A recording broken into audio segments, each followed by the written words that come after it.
Ramazan gecelerinin unutulmaz kahramanlarından biri de kuklalarıdır.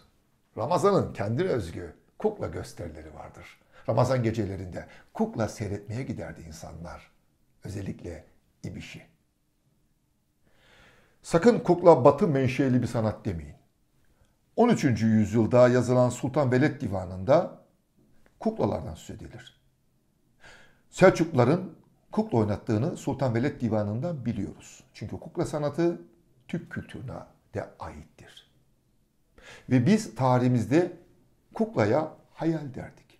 Dolayısıyla kukla oynatan insana verdiğimiz ad da hayali olurdu. Hayali adı çok sonradan Hacı ve Karagöz geleneği başlayınca bizde, ki Yavuz Sultan Selim'in Mısır seferinden sonradır bu, Hacı ve Karagöz oynatanlara hayali denmeye başlandı. Evet, gölge oyununun ustaların adıdır hayali, ama bilelim ki hayali çok daha önceden kukla oynatan insanlara verdiğimiz ad idi. 17. yüzyıla kadar Batı'da kukla sarayda oynatılan bir sanat. Sadece saray veya orada yaşayanlar kukla seyrediyordu. Ama 17. yüzyıldan sonra Avrupa'da sokak tiyatroları ortaya çıkınca kukla da halka yayıldı. Gezgin tiyatrocular sayesinde köy meydanlarında ya da kentlerde köşe başlarında kukla oynatılmaya başlandı. Ve 1700'lü yılların başında Sultan 3. Ahmet döneminde ilk kez bir elçimiz Avrupa'da görev yapmıştır Paris'te. 28 Mehmet Çelebi. 28 Mehmet Çelebi İstanbul'a geri döndüğünde beraberinde kuklalar getirmiştir. Ve o kuklalarla damat İbrahim Paşa'ya kukla gösterisi yapmıştır. Dolayısıyla Avrupa'dan gelip bizde ilk kukla gösterisi yapan 28 Mehmet Çelebi Efendi bir elçi oluyor. Avrupa'nın ünlü karakteri vardır kuklada, Punch. Bu kocaman burunlu, kırmızı yanaklı, kırmızı böyle kakül olan komik bir karakter. İşte Punch bizde İbiş'e dönüşüyor. Aslında bizim karakterimiz olan İbiş'in de kökeni Avrupalı Punch'tır. Fakat dedim ya, kukla çok öncelerden, yani Asya'dayken, hatta Anadolu Selçuklular döneminde oynatılan bir sanattı bizde. Ama biz ne yazık ki yazıp çizmediğimiz için, belge bilgi bırakmadığımız için o kukla sanatındaki kahramanlarımızın kimler olduğunu, ne tür oyunlar oynadığını bilemiyoruz. Metinler elimizde pek çoğunun ne yazık ki yok, kayboldu gitti. Ama geçtiğimiz yüzyılda yaşayan çok değerli bir kuklacımız Talat Dumanlı. Onu anlatabilirim sizlere. Talat Dumanlı eşi Süreyya Hanım'la birlikte kukla gösterisi yapıyor. Zaten bu kuklacıların çoğu da hep karı koca birlikte o sanatı icra ediyorlardı. Talat Dumanlı, Reşat Nuri Güntekin'in öykülerini de İbiş'e uyarlayan, bunu başaran bir insandı. Ve Ramazan gecelerinde Tepebaşı Gazinosu'nda, kışa denk geldiyse Ramazan, Tepebaşı Gazinosu'nda her Ramazan gecesi kukla oynatıyordu Süreyya ve Talat Dumanlı. Yaz mevsimlerinde soluğu Gülhane Parkı'nda alıyorlardı. Gülhane Parkı'nda havuzlu çay bahçesi vardı. İftar sonrası orada Talat Dumanlı kukla oynatıyordu. Onu seyreden şanslı çocuklardan biri de benim. Ailece giderdik. Hatta eş, dost, akraba masaları birleştirir, beklerdik iftar saatini.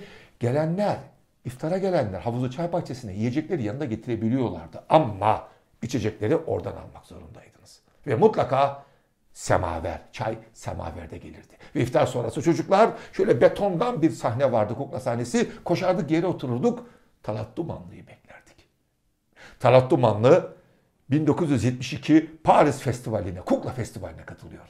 Aynı dönemde, o günlerde Münih Olimpiyatlar yapılıyor 1972 yılında. Ve sporcularımız, kafilemiz bir altın madalyayla dönüyor. Ama Talat Dumanlı aynı günlerde Paris'te yapılan festivalden 2 altın madalya kazanarak geri geliyor Türkiye'ye. O yıllarda bütün gazetelere manşet olmuştu bu olay. Demişlerdi ki, ya koskoca sporcularsınız, onca insan gittiniz, bir altın madalyayla döndünüz. Talat Dumanlı bir kuklacı tek başına 2 altın madalyayla döndü.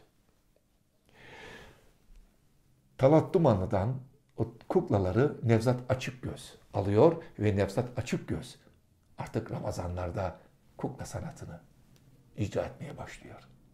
Ve Nevzat Açıkgöz'ün yeğeni Duygu Tansı da o tarihi kuklalarla günümüzde hala o sanatımızı devam ettirmektedir. Eşi Oya Hanım'la birlikte. Oya Duygu Tansı çifti, Talat Duman'ın kuklaları Nevzat Açıkgöz'e, ondan Oya Duygu Tansı'ya geçiyor. 100 yaşından fazla bu kuklalar. Bizim kukla sanatımız hala devam ediyor. Ama sorun şurada ki kukla sanatı tıpkı Hacivat ve Karagöz oyunları gibi Ramazan ayına hapsedilmemeli. Onları hayatın her döneminde yaşatmalıyız. Ve tarihin en ilginç bilinen kukla öyküsü de İstanbul'da yaşanmıştır. 3 Nisan 1882 yılı İstanbul Gazetesi'nde bir haber çıkıyor. İstanbul hayal kırıklığı yaşıyor. Çünkü o dönem ünlü İngiliz kuklacı Thomas Holden İstanbul'a gelmiş gösteriler yapmaktadır. Thomas Holden çok ünlü bir kuklacı. Biletleri yok satıyor ama oyunlar iptal. Neden? Thomas Holden'in kuklası çalınıyor. Kukla yok. Büyük bir hayal kırıklığı yaşıyor İstanbullu. Kukla aranıyor her yerde, hiçbir yerde yok. Sonunda çalan karakola başvuruyor. Diyor ki, evet kuklayı ben çaldım ama geri getiriyorum. Şaşırıyor karakoldakiler. Çünkü kuklayı çalan çok tanınan beyefendi bir fotoğrafçı. İstanbul'un ünlü, dürüst bir siması. Beyefendi, kuklayı çalmak da amacınız neydi? Niye çaldınız? Şu yanıtı veriyor. Özür dilerim. Ama kuklaya aşık oldum. Aşık oldu kukla, kül kedisinin kuklası. Bu da tarihin en garip hırsızlık olaylarından biri olsa gerek. O ki kuklalardan söz ettik. Son sözümüz elbette ki Ömer Hayyam olmalı. Onun bir rubaisi. Der ki Ömer Hayyam, şu dünya bir kukla sahnesi aslında. Kuklacı Felak Usta, kuklalarda biz. Sıramız geldi mi oyuna çıkıyoruz birer ikişer. Bitti mi oyun sandıktayız hepimiz.